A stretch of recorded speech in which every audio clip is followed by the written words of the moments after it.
আগের ভিডিওতে আপনারা যারা কমেন্ট করে জানতে চেয়েছেন, প্রত্যেকটা কমেন্টের যথাযথ উত্তর এই ভিডিওতে পেয়ে যাবেন।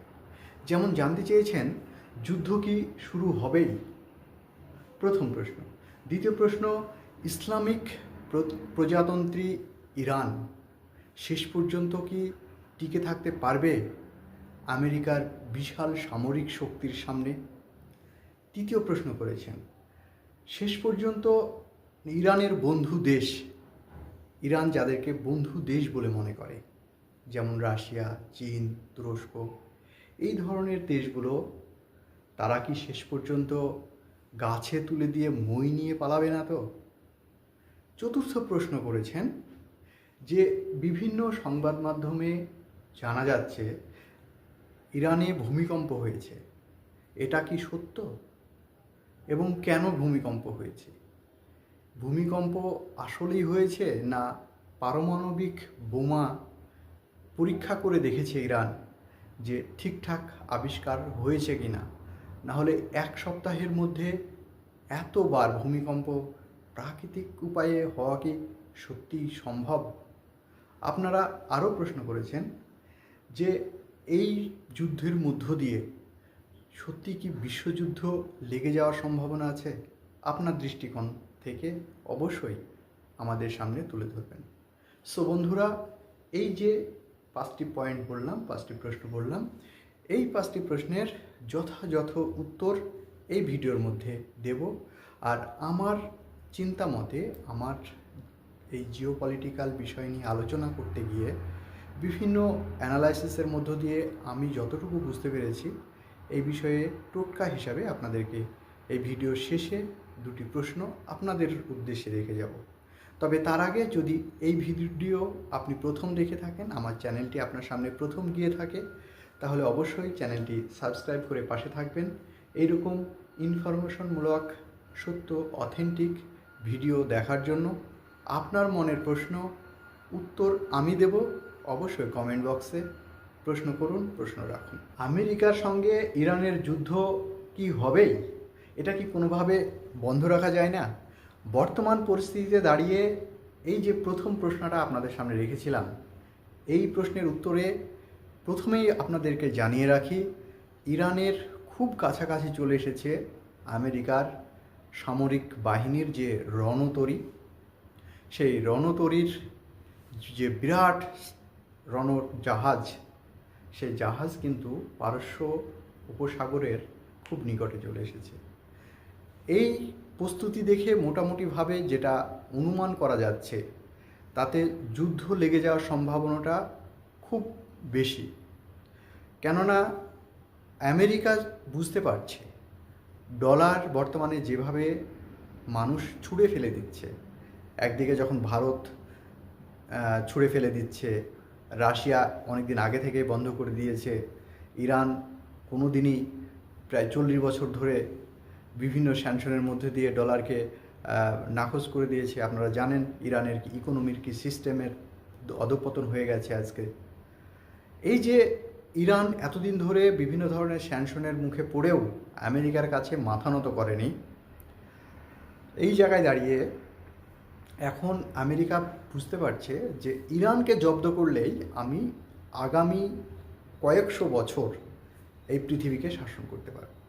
অ্যাকচুয়ালি আপনারা জানেন ব্রিটিশ পিরিয়ড বা যে সময়তে মুঘল সাম্রাজ্য বা ব্রিটিশ সাম্রাজ্য যেভাবে বিভিন্ন দেশে গিয়ে দেশ শাসন করেছে, সেই দেশের মানুষকে পরিচালনা করেছে, সেখানকার অর্থ সম্পদ লুটপাট করে তার নিজের দেশে অর্থশালী করেছে, এই যে তাদের একটা প্রসেস ছিল, এই আধুনিক যুগে এই প্রসেসটা একটু চেঞ্জ হয়েছে। এই আধুনিক যুগে প্রসেসটা চেঞ্জ হয়েছে এই দাদার জায়গাতে, অর্থাৎ ওই একসময়তে যেমন ব্রিটিশরা ছিল, একসময়তে জার্মানি অর্থাৎ হিটলারের চেষ্টাতে গোটা বিশ্ব দখল করার যে ইউরোপিয়ান কান্ট্রিগুলো একটা একটা করে হিটলারের হাতের মুঠোয় চলে গিয়েছিল। ইংল্যান্ডও সে একই কায়দায়, বিভিন্ন দেশ, ইংল্যান্ড এক সময় আমেরিকাকে পর্যন্ত পদানত করে রেখেছিল। মুঘল সাম্রাজ্য যেমন ইরানে ছিল, ভারতবর্ষে ছিল, আফগানিস্তানে ছিল, যদিও সেই সময়তে আফগানিস্তান ভারতেরই অংশ ছিল, ইন্দোনেশিয়া ছিল। এই রকমভাবে বিভিন্ন দেশ, বিভিন্ন সাম্রাজ্য গোটা পৃথিবীর হাতের মুঠোয় নিতে চেয়েছেন। আর এই হাতের মুঠোতে দ্বিতীয় বিশ্বযুদ্ধের পরে একদম সুন্দরভাবে পেয়ে গেছে আমেরিকা। যখন কোনো একটা দেশ পেয়ে যাবে তার সাম্রাজ্য, মনে করুন আপনাকে দেওয়া হয়েছে 100 টাকা, সাপোজ মনে করুন 1 কোটি টাকা দেওয়া হয়েছে। সেই 1 কোটি টাকার মধ্যে থেকে আপনাকে যদি বলা যায় হঠাৎ করে যে সেখান থেকে তুমি তোমাকে তো আমিই দিলাম টাকাগুলো এবার আমাদের সবার মধ্যে ভাগ করে নিই, তখন সে বলবে কেন, টাকা আমি আমার কাছেই থাকুক, আমি তোমাকে তোমাদের প্রয়োজন মতো ঠিক বুঝিয়ে দেব। ঠিক একই কায়দায় আমেরিকা কিন্তু খুব সুন্দরভাবে এই ঘটনাকে চালিয়ে যাচ্ছে। এখন ইরান দীর্ঘদিন ধরে আমেরিকার বাধ্য সন্তান না, অবাধ্য সন্তান আমেরিকার কথাতে। স্বাভাবিকভাবেই ইরানের উপরে হামলা করাটা একদম স্বাভাবিক, এতে অস্বাভাবিকের কোনো কিছু নেই, এতে উত্তেজনারও কোনো কিছু নেই। তবে এখন প্রশ্ন হচ্ছে যে ইরানের উপরে হামলা করবে, তাহলে বাকি যে দেশগুলো আছে, আমার প্রশ্নের মধ্যেই ছিল, আপনাদের যে কমেন্ট প্রশ্ন, সেই কমেন্ট প্রশ্নের মধ্যে ছিল যে ইরানের উপরে হামলা করলে ইরান কি শেষ হয়ে গেলে যুদ্ধ কি থেমে যাবে, না যুদ্ধ বিশ্বযুদ্ধের আকার নিতে পারে। যেমন ইরানের যে বন্ধু দেশগুলো আছে, রাশিয়া দীর্ঘদিন বিভিন্ন ধরনের যুদ্ধ জাহাজ থেকে শুরু করে টেকনোলজি সমস্ত কিছু দিচ্ছে। ইভেন্ট আমরা দেখেছি যে লাস্ট গুগলের অল্টারনেটিভ স্যাটেলাইট সিস্টেম পর্যন্ত ইরানকে দিয়েছে। চীন কি করবে? চীন তো সামরিক প্রযুক্তি থেকে শুরু করে স্যাটেলাইট সমস্ত কিছুই দিচ্ছে। তাহলে কি চীনও কি শেষ পর্যন্ত হাত গুটিয়ে পিছিয়ে চলে যাবে? আর একটা জিনিস হচ্ছে, চীন তো ব্যবসায়িক, আপনারা জানেন। এই পৃথিবীতে একটা মাত্র দেশ আছে যেটা ব্যবসা ছাড়া কিছুই বোঝে না। সেই জায়গায় দাঁড়িয়ে চীন তাহলে ইরানের এই দুর্দিনে ইরানের উপরে হামলা যদি সত্যিই করে আমেরিকা, করাটা স্বাভাবিক, আমি এর আগেও বলেছি। কেননা যে দ্রুত গতিতে সামনের দিকে এগিয়ে যাচ্ছে আমেরিকার সামরিক বাহিনী, তাতে আমরা মোটামুটিভাবে বুঝতে পারছি যে কিছু একটা পৃথিবীতে ঘটতে চলেছে। এবং আকস্মিক ঘটনা হয়তো আজ রাতের ভিতরেই ঘটে যেতে পারে বা 2-1 দিনের ভিতরেই, তবে সময়টা খুব বেশি নেই। চীন কি তাহলে পিছনে চলে যাবে? মানে যা হচ্ছে ইরানের উপরেই চলে যাক। সদ্য মাদুরোকে, আপনারা জানেন ভেনেজুয়েলার প্রেসিডেন্ট মাদুরোকে আমেরিকার প্রেসিডেন্ট ডোনাল্ড ট্রাম্প তুলে নিয়ে এসেছে, জাস্ট টোটকা দিয়েছে, গোটা পৃথিবীকে দেখিয়ে দিয়েছে যে আমার পাওয়ারটা কতটা, তোমরা ইরানকে বোঝাও। ইরান শুনছে না। ইরানের সর্বোচ্চ ধর্মীয় নেতা আয়াতুল্লাহ আলী খামেনি, এত করে বলা হচ্ছে, ওকে অনুনয় বিনিময় করা হচ্ছে। সেখানকার দেশের ভিতরের মানুষ আন্দোলন করছে, আন্দোলনরত মানুষের উপরে নির্বিচারে গুলি চালাচ্ছে এই সর্বোচ্চ নেতা আয়াতুল্লাহ খামেনি। আমরা এর তীব্র নিন্দা করছি। আমেরিকা বিভিন্ন অ্যাঙ্গেল থেকে বিভিন্নভাবে বোঝানোর চেষ্টা করেছে, তোমরা এখান থেকে ফিরে এসো। এখন কোনোভাবেই কিন্তু ইরান মাথা নত করেনি। তাই মোটামুটিভাবে প্রথম প্রশ্ন যেটা ছিল যে যুদ্ধ কি ইরানের সঙ্গে আমেরিকার শেষ পর্যন্ত লেগেই যাবে, মোটামুটিভাবে যুদ্ধ থামছে না। মানে মোটামুটিভাবে আমরা যেটা বুঝতে পারছি, অনুমান করছি, যুদ্ধ বেশ খানিকটা যুদ্ধের প্রস্তুতি নিয়ে আমরা এগিয়েই গেছি।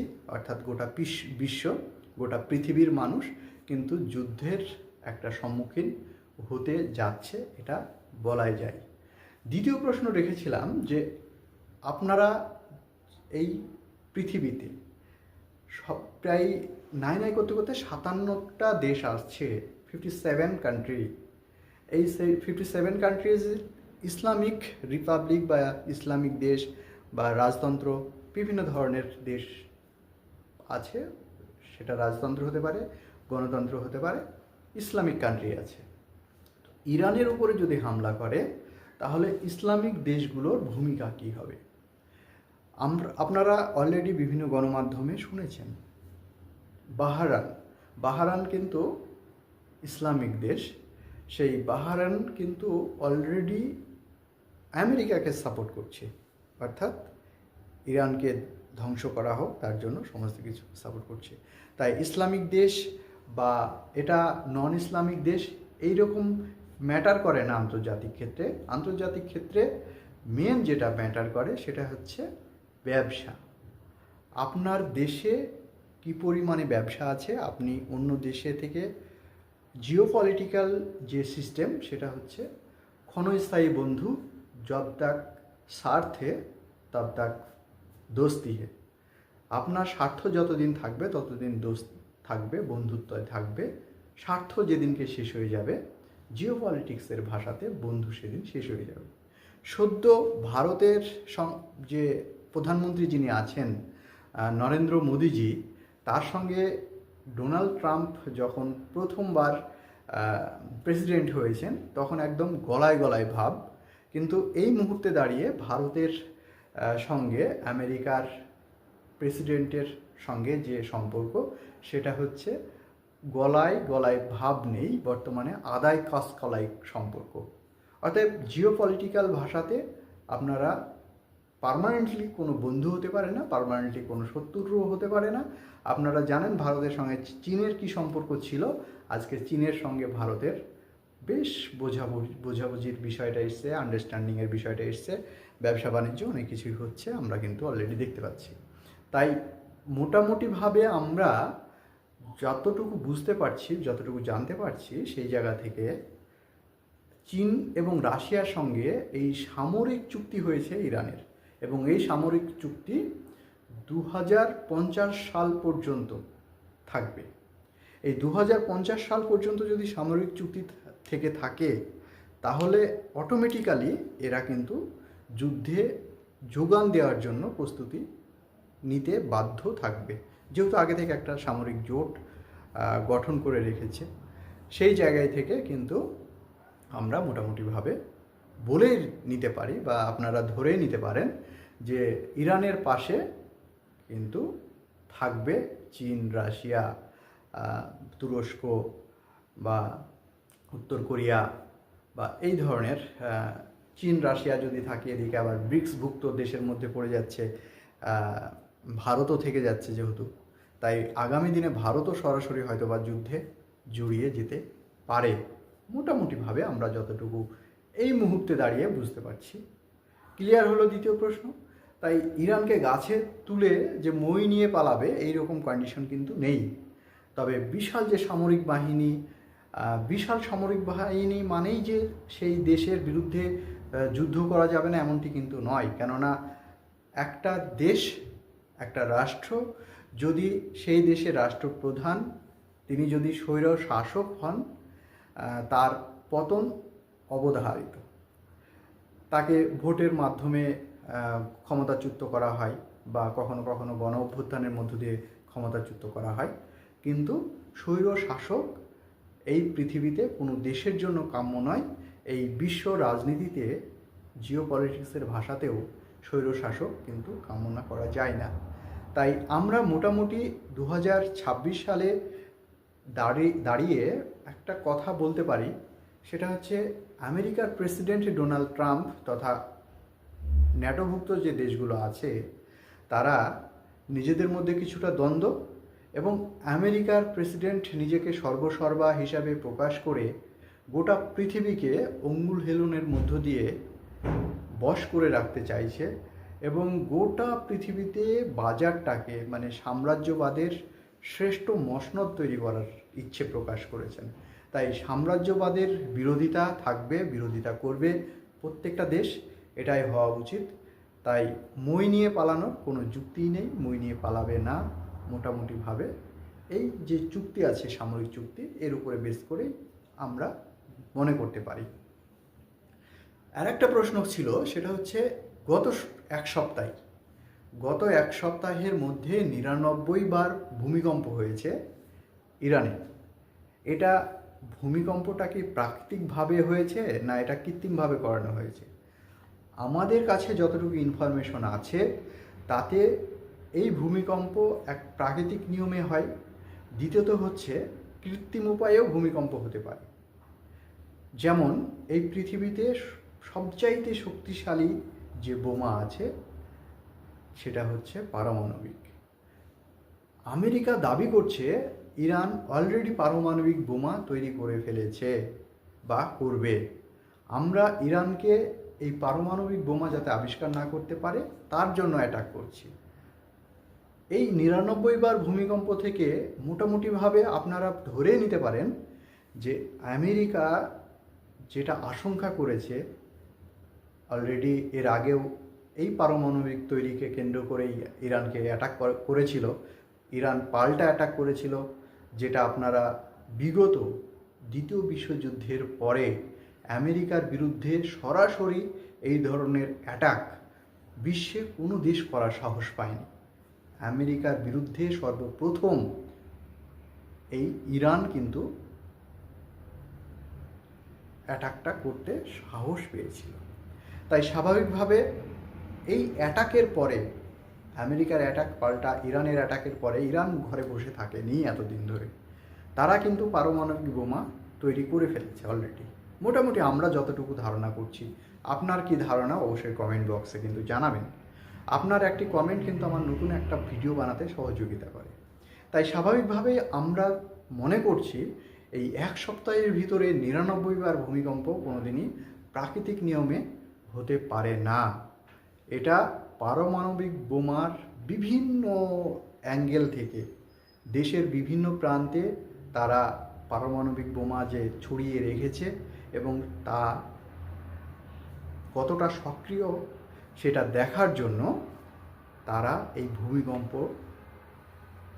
মধ্য দিয়ে প্রমাণ করতে চেয়েছে। স্বাভাবিকভাবে তার তো একটা পাওয়ার আছে, পারমাণবিক বোমা তার তো একটা পাওয়ার আছে।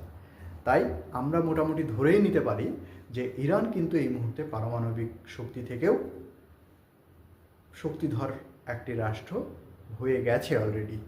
তাই আমেরিকার যতই মনে করুক যে আমরা একদম ইরানের ঝাঁপিয়ে পড়ব, একদম 30 মিনিটের ভিতরে ইরানকে শেষ করে দেব, ইরান আমাদের হাতের মুঠোয় চলে আসবে, স্বাভাবিকভাবেই এরকম হওয়াটা মোটেই স্বাভাবিক নয়, এটা কিন্তু অস্বাভাবিক। 4 নম্বর প্রশ্ন ছিল আপনাদের সামনে যে আপনারা এতদিন ধরে যেভাবে সামরিক বাহিনীর সঙ্গে সামরিক বাহিনী প্রস্তুত করে রেখেছে, ইরান বলছে আমি প্রস্তুত করে রেখেছি, আবার ওদিক থেকে আমেরিকা বলছে আমি প্রস্তুত করে রেখেছি, তাহলে কি শেষ পর্যন্ত বিশ্বযুদ্ধ লেগেই যাচ্ছে? আপনাদেরকে একটা বিষয় জানিয়ে রাখি, ইসলামিক দেশ সৌদি আরব, কাতার, এই যে দেশগুলো আছে এই দেশগুলোতে সামরিক ঘাঁটি কিন্তু আমেরিকার আছে। আমেরিকা কেন এই জলপথ অর্থাৎ এই সমুদ্র পথ বেছে নিল?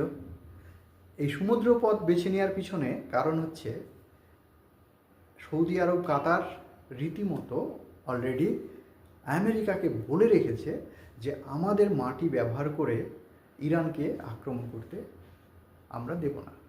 কেননা যখন সৌদি আরবের যে বিমান ঘাঁটি আছে সেই বিমান ঘাঁটি থেকে প্রিন্স সুলতান যে বিমান ঘাঁটি, সেই বিমান ঘাঁটি থেকে যদি অ্যাটাক করে তাহলে স্বাভাবিকভাবে সৌদি আরবেরও একটা অস্থিরতার পরিবেশ তৈরি হবে। আমি এই ঝামেলার মধ্যে যাব না। আপনার সঙ্গে আমার তেল নিয়ে ডিল আছে, আপনি ডলারের বিনিময়ে ব্যবসা করতে বলছেন, আমি আপনার মতো আপনার কথাগুলো শুনছি, ঠিক আছে, বাট আমি ইরানকে আমার মাটি ব্যবহার করতে দেব না। তাই অসহযোগিতা যে আমেরিকার সঙ্গে অনেক দেশ করছে এটা কিন্তু বলাই বাহুল্য। শেষ পর্যন্ত আপনাদেরকে বলে রাখি একটা বিষয়, আপনাদের অবশ্যই জানার প্রয়োজনীয়তা আছে। আপনাদেরকে ভিডিওর প্রথমেই বলেছিলাম যে আপনাদেরকে দুটো ইনফরমেশন দেব শেষ পর্যন্ত। দুটো ইনফরমেশন হচ্ছে, একদিকে যখন আমেরিকা অ্যাটাক করার জন্য, ইরান অ্যাটাক করার জন্য অলরেডি ছুটন্ত ঘোড়া বললে বুঝতে সুবিধা হবে সেই কারণে বলছি, তার চাইতেও বেশি গতিবেগ নিয়ে রণতরী সাজিয়ে প্রায় 20,000-এর উপরে সামরিক বাহিনী, যুদ্ধ সেনা নিয়ে প্রচুর যুদ্ধ বিমান, সেখানে S-35-এর মতো যুদ্ধ জাহাজ নিয়ে সেখানে আছে, ড্রোন সেখানে আছে, মিসাইল, এরকম বৃহত্তর একটা যুদ্ধ পরিধি নিয়ে যখন আমেরিকা বৃহৎ সামরিক শক্তি নিয়ে ছুটছে, কিন্তু এই দিকে আমেরিকার এক ভিতরে একটা প্রাকৃতিক সমস্যা হয়েছে।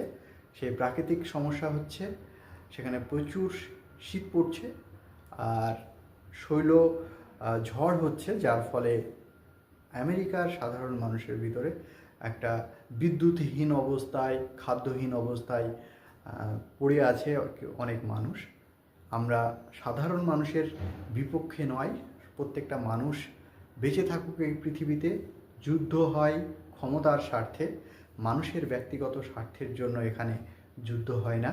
তাই আমেরিকার মানুষের জন্য আমার এই চ্যানেলের পক্ষ থেকে অবশ্যই বলবো যে তাদের এই প্রাকৃতিক বিপর্যয় থেকে যত দ্রুত সম্ভব সেফ জোন চলে যাক। যদিও প্রাকৃতিক বিপর্যয় যুদ্ধের একটি সবচাইতে মারাত্মক দিক, যদিও সেই দেশের মধ্যে না, আমেরিকার মধ্যে যুদ্ধ না হলেও আমেরিকা অন্য একটা জায়গায় যুদ্ধ করতে আসছে, সেই দেশের মধ্যে প্রাকৃতিক যে বিপর্যয় সেটা অত্যন্ত ক্ষতিকর দিক, যুদ্ধের ক্ষেত্রে নেগেটিভিটি নিয়ে আসে। তাই আমরা মোটামুটিভাবে ভাবছি যে আমেরিকা যে এই যুদ্ধে হেরে যাবে, এই যে প্রাকৃতিক বিপর্যয় এই থেকেই কিন্তু অনুমান করা যেতে পারে। কেননা যদি প্রাকৃতিক বিষয়ে যদি প্রকৃতির যদি ঈশ্বর থাকে, প্রকৃতি যদি সৃষ্টিকর্তা থাকে, তাহলে সেই সৃষ্টি বলে যে আগামী দিনে কি হবে তার পূর্বাভাস হিসাবে এই ধরনের সমস্যাগুলো সেই দেশের মধ্যে নিয়ে আসে। তাই এতে অতি উৎসাহিত হওয়ার কোনো কিছু নেই। আপনারা নজর রাখবেন, আপনারা চোখ রাখবেন প্রত্যেকটা বিষয়ে। অবশ্যই আগামী ভিডিওতে নিয়ে আসছি। এই গেল প্রথম টোটকা, আপনাদের বলেছিলাম আমি দ্বিতীয় ইনফরমেশন দেব। আমেরিকার এই গেল একটা ইনফরমেশন। দ্বিতীয় ইনফরমেশন হচ্ছে যে আমেরিকার যিনি সেনাবাহিনীর প্রধান তিনি ইসরায়েলে অলরেডি গিয়েছেন। সেখানে গিয়ে সেই ইসরায়েলের প্রেসিডেন্ট নেতানিয়াহুর সঙ্গে আলোচনা করছে যুদ্ধে কিভাবে পরবর্তী যে স্টেপ নেওয়া যায়।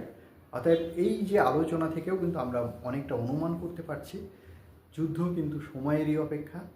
আমরা হয়তোবা খুব দ্রুতই জানতে পারবো যে পৃথিবীতে আমরা আরও একটি যুদ্ধ উপহার না, বরঞ্চ আমরা বলবো যে এটা মানুষের অবকল্যাণ, বাণিজ্যিক যুদ্ধ, সাম্রাজ্যবাদীদের যুদ্ধ। এই সাম্রাজ্যবাদের কে মুনাফা অর্জন করতে পারবে, ডলার সত্যি কি শেষ হয়ে যাবে না আগামী দিনে ডলার আরও মজবুত হবে, এই যুদ্ধের মধ্যেই প্রকাশ পাবে। তবে এত সহজেই যে আমেরিকা জিতে ফিরবে না ইরানের কাছ থেকে, এটা কিন্তু বলাই যায়। আমেরিকার ক্ষতি হতে পারে, সেখানে ইরানেরও ক্ষতি হতে পারে। তবে এই যুদ্ধে যে একদম দুই দেশ বিনষ্ট হয়ে যাবে এমনটি কিন্তু নয়। তবে অনেক বিশেষজ্ঞ মহল মনে করছে এই ইরানের হামলার মধ্য দিয়েই আমেরিকা সাম্রাজ্যবাদীর পতন শুরু হবে এবং এই আমেরিকা সাম্রাজ্যবাদের যে ডলারের দাদাগিরি খুব দ্রুতই পৃথিবীতে নতুন কারেন্সি এসে আগামীতে আপনাদেরকে সুন্দর পৃথিবী উপহার দেবে। আপনারা সকলেই সেই আশায় বুক বেঁধে অপেক্ষা করুন। ধন্যবাদ। আপনাদের আবারও রিকোয়েস্ট করছি, এতক্ষণ ধরে শেষ পর্যন্ত ভিডিওটা দেখেছেন, যদি নতুন হয়ে থাকেন একটি সাবস্ক্রাইব করে পাশে থাকবেন।